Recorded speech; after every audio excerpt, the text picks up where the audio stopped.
Hey, it's Mindy with Astrology by Love, here today for Leo Sun and Leo Rising's horoscope for the Capricorn moon cycle.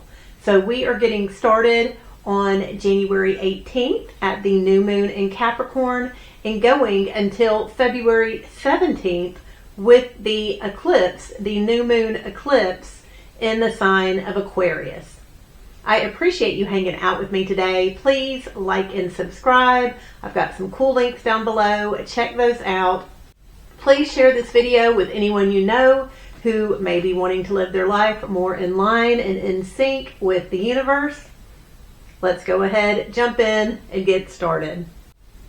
So Leo, this new moon has a lot going on. This new moon is in your 6th house. This is the house of health, daily routines, health practices. You're going to see something shift. Maybe you're taking a new supplement. Maybe you're starting a new workout routine. Maybe you've got a doctor's appointment. Whatever it is, you are passionate about it or easily triggered about it. So Mercury and Mars are there. Whenever Mercury and Mars are together, this can show fast thinking, passionate words, passionate thoughts. This could also be angry and aggressive words and thoughts. This can also play out with speeding on the road. So if you are out there running a bunch of errands, make sure you're going the speed limit, Leo. Also during this new moon, Venus and Pluto are close together. They're in your 7th house. This is showing a bit of obsession. Someone has their eye on you. They may be trying to control and manipulate you, but they're doing it because they like you. Who, of course, doesn't like a Leo? This new moon is also making contact with the Saturn-Neptune conjunction that is going on in your 8th house of secrets. This Neptune-Saturn conjunction can show religious secrets. This is repressed spirituality. This may be a structured art, can be confusion around contracts. It's in the house of secrets. So this is something that is being kept from the public eye because it could be embarrassing. This new moon is triggering these planets in the 8th house. So be aware of that, Leo. This new moon is also triggering Uranus in your 10th house. Your 10th house is the house of career and legacy. With Uranus there, things have not gone to plan in the past 7 years. So everything you've tried to do, anytime you've tried to be orderly, anytime you've tried to do the right thing, Uranus has come in and busted it up. This new moon is triggering chaos in your 10th house. All Uranus wants is to have no rules. None. And anywhere in your career and legacy that you are being serious or you are trying to be structured, Uranus is going to take this opportunity with the new moon to cause a ruckus with it. All these energies are going on under this new moon, as well as Mercury conjuncting Mars. This is that passionate thinking, passionate speaking. This could be aggressive, fast driving. After that, Mercury sextiles Saturn. So Mercury changes gears and all of a sudden is wanting to be serious, is wanting to have rules, is wanting to place boundaries and limits on these secrets that you're keeping with your partner. And then just about as soon as it does that, it flips the switch and it's causing chaos. It's wanting freedom in the career. It doesn't want any rules. January 18th is sure to be an interesting day, Leo. Then on January 19th, the Sun sextiles Neptune. So the Sun is in Capricorn and it is making a 60-degree angle, a sextile to the planet Neptune in that 8th house of secrets. So this is going to be a sensitivity. You may be feeling your way around things undercover. You could be sensing that things are off or sensing that things are about to be good, but it's causing you to be extra sensitive. Venus and Pluto also officially come together. They become conjunct on the 19th. This is probably a stalker, someone who's just hanging out, watching, thinking that you're gorgeous, Leo. If this is someone in your life, they are trying to manipulate you and control you because they love you. So be sure to set some boundaries if their behavior crosses any lines or offends you. That energy does come exact on the 19th. And then after the sun sextiles Neptune, it moves into Aquarius, and the spotlight shifts from your health and daily routines to your partnerships. This is just part of your yearly cycle. This is what happens when the sun moves into Aquarius every year. So your partnerships just become a little bit more important in Aquarius season. Then on January 20th, we have been feeling this energy build up. So Saturn is sextiling Uranus. Saturn, remember, is the planet of structure. It likes rules. It likes the patriarchy. It likes how things have always been. And it is making a contact. This is a forced positive contact with Uranus in that 10th house that is trying not to have any rules. These energies are definitely at odds, trying to maintain order behind the scenes. In the world of secrets, and the 8th house is causing chaos and blow-ups in the work life. Also on the 20th, there's a lot going on that day. Mars is trining Uranus, so that passion, that drive, that being triggered in the house of health and routines is also setting off Uranus in that 10th house, causing more chaos, causing more need for freedom in your work and legacy. Then Mars sextiles Saturn. As soon as it wants that freedom, it flips the switch and wants structure, wants those secrets controlled and maintained behind the scenes. Also on the 20th, Mercury sextiles Neptune. So this is a bit of a spiritual sensitivity. This is the third eye. This is a wonderful energy to pray, to meditate, to see things through your third eye. Mercury is in that 6th house of daily routines. This is a wonderful time to set up a routine, even if it's just for a week, to pray and meditate on a regular basis, at least once a day. Then after Mercury sextiles Neptune, it moves into the sign of Aquarius. So this is the partnerships. These are the other people in your life, your long-term relationships. With Mercury there, it's going to be easier to communicate with your relationships, with your partnerships, easier to think about them. Your mind's just going to be on them. Use this energy. It will be there until February 6th. Then on January 21st, we have a Mercury Cazimi. A Mercury Cazimi is when Mercury lines up in the heart of the sun. Mercury and the sun together create magic that just sprinkles brilliance, innovative ideas all over humanity. This brings about a lot of aha moments, solutions to issues and problems. This is a very fast-moving energy. It is taking place between 3 a.m. and 9 p.m. on the East Coast and midnight to 6 p.m. on the West Coast. During a Mercury Cazimi, it's an excellent time to meditate, to be still and quiet and just listen to your thoughts. Excellent time for journaling, to stir up that internal conversation and document it, get that energy flowing. And with this Mercury Cazimi being in the sign of Aquarius, Aquarius is the sign of the people. It likes society. It likes being out and about. Process your ideas and your thoughts with your friends, with your social circle. Mercury Cazimi is the perfect time to do this, so enjoy this energy, Leo. Then on January 22nd, Mercury conjuncts Pluto. So this is very much the potential of your partner, your spouse, using their words to try to manipulate and control you. This may be a new start in how y'all relate to each other and how y'all talk to each other. This is a good time to set some boundaries, Leo. You deserve respect. Don't let them get out of line. Then on the 23rd, Mars sextiles Neptune. So all the energy you've been using to run errands, to start your workout routine, to stick to the new diet, is triggering this sensitivity behind the scenes, this spiritual moment, this need to maybe pray about these secrets that you're keeping.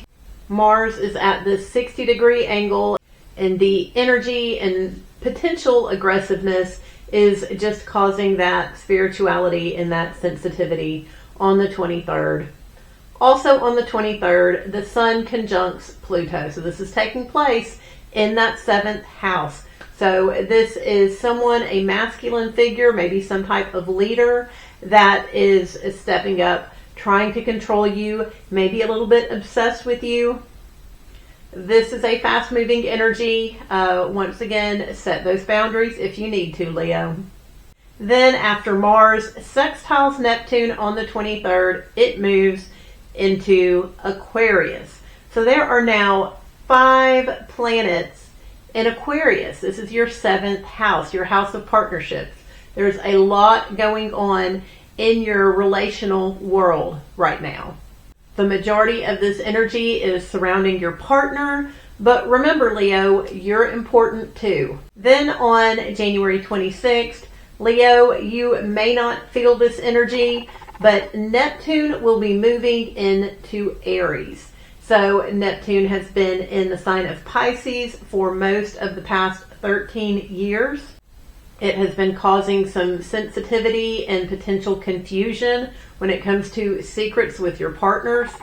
Anything that you are confused about or perhaps blind to will be cleared up once Neptune leaves. And on the 26th, Neptune moves into Aries. So Aries rules your 9th house. This is your higher calling. This is the area of life you were meant to master. There's always kind of been an edge or a competitiveness in this area of your life. And with Neptune moving in there, it will definitely soften.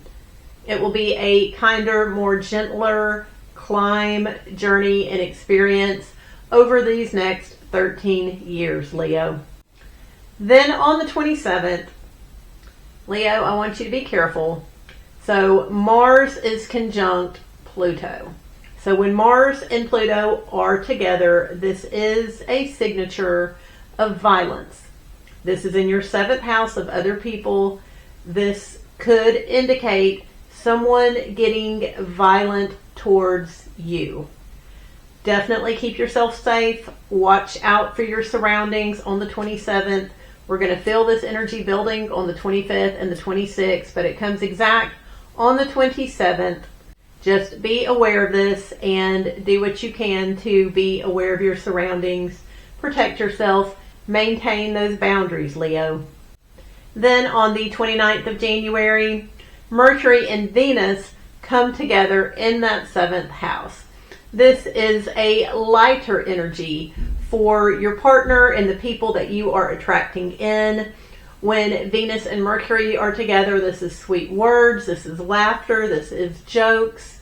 Your partner may be telling you all the things you want to hear, especially if they were rude or demeaning a few days earlier with the Mars-Pluto conjunction going on. Enjoy the 29th. This is a sweet and beautiful energy. Then on February 1st, we have the full moon in Leo. This is your moon, Leo. This is your time to shine.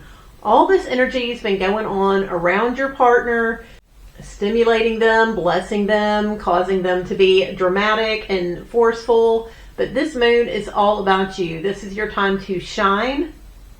The focus shifts on the 1st from your partner to you, where it should be. Enjoy being in the spotlight, Leo. Also on the 1st, this is 30 days before the Virgo eclipse. So pay attention to anything unusual or out of the blue that happens. This could be an indicator or a hint of what you can expect with the eclipse energies playing out. With the Virgo eclipse, we will talk about that eclipse in the next horoscope video. Eclipse energies typically take weeks to months to play out, but if there's an unusual conversation, something out of the blue, a person comes into your life, some type of event happens on the 1st, pay attention to that. That could be a foreshadowing. Then on February 3rd, Uranus stations. So Uranus has been going retrograde.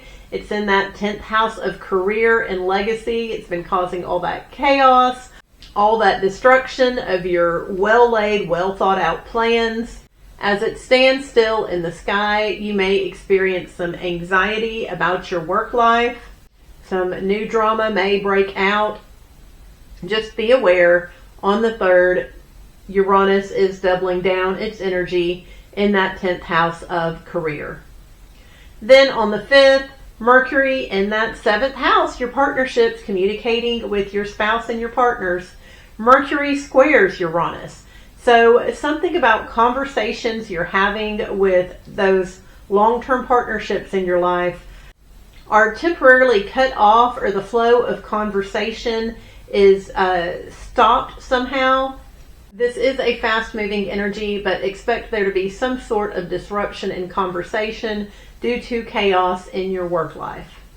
Then after that, on the 6th, Mercury moves into Pisces. So Pisces is your 8th house. This is the house of secrets. The 8th house is the area of your life that you like to keep private, that you like to keep to yourself. Mercury will be there. And so this will be a time to talk to partners, spouses, about shared investments, the secrets that y'all keep together, bedroom pleasures. Your mind is going to be on these things, and it's a great time to have a conversation about it with Mercury there. Then on February 8th, Venus squares Uranus. So Venus is still in that 7th house. Your partner's looking good. They're having fun. They're being enjoyable. But there is a temporary disruption and upset in this merriment when Venus squares Uranus. So there's some kind of chaos in the work life, and that's causing the brakes to temporarily be put on the fun of your spouse and partners. So this is a fast-moving energy. It'll be over with quickly. That is going to take place on the 8th, though. Then on the 10th, Venus moves in to your 8th house. So Venus in the 8th house is a fun energy. So one of the secrets we keep is bedroom pleasures. We normally don't go around having sex on stage in front of everybody. That is a private matter. And so with Venus there, sex will be just a little bit more enjoyable.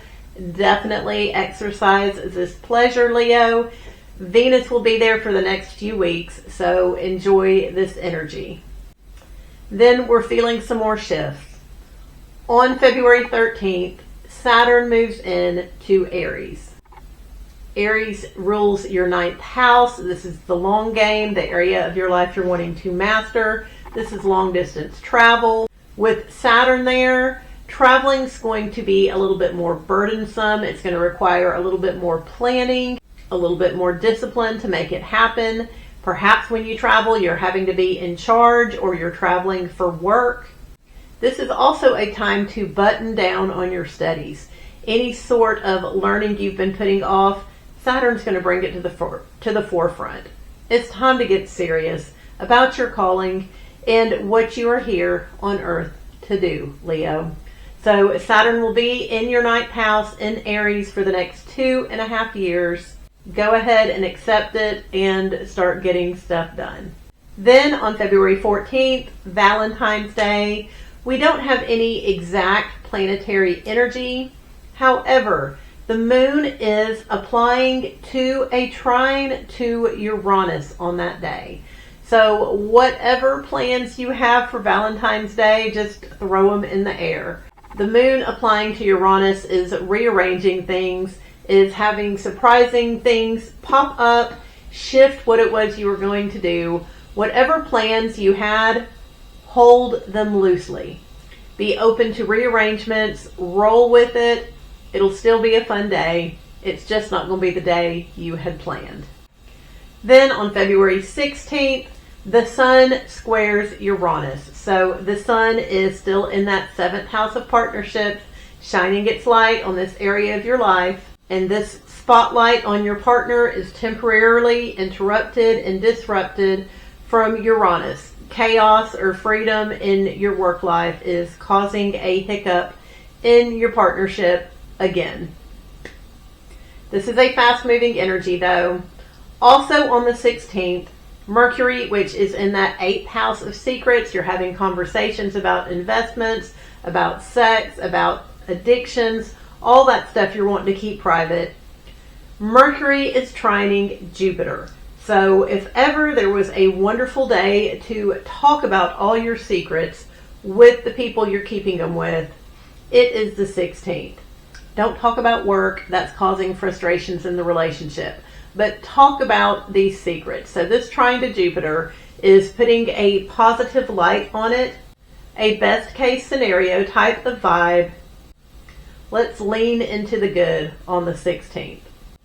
Then on February 17th, we have the eclipse. So this eclipse is in Aquarius. Go back to January 19th if you can, and remember what was going on that day. Was there something out of the blue, something unusual, could give you a hint or an idea of what this eclipse is about? January 19th was 30 days before this eclipse on February 17th. This eclipse is in that 7th house of partnership that's been stimulated by all this energy, had all this stuff going on. There is some sort of shift or change or ending or new beginning in your relationship house. Mars, the planet of action and aggression, passion, is in the 7th house as well, as is Pluto, which likes to control and dominate.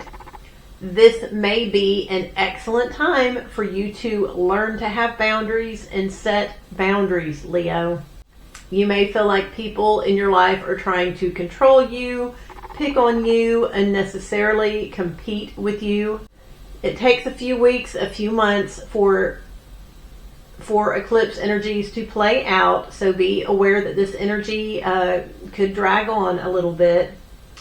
The highlight, the positive of this eclipse, Mercury and Venus are both in that 8th house, the house of secrets, the house of other people's money, investments, bed pleasures, and it's trining. It has this beautiful relationship with Jupiter. So it expands it, it blesses it. Spend as much time in the bedroom as you can, Leo. Enjoy that energy, have lots of sex, lean into that. So that is the horoscope for the Capricorn moon cycle. I appreciate you hanging out with me, Leo. Please like and subscribe. I've got those links down below. Please share these videos with anyone you know who would like to have their life line up and be in sync with the rhythms of the universe. Thank you for hanging with me. I'll see you soon.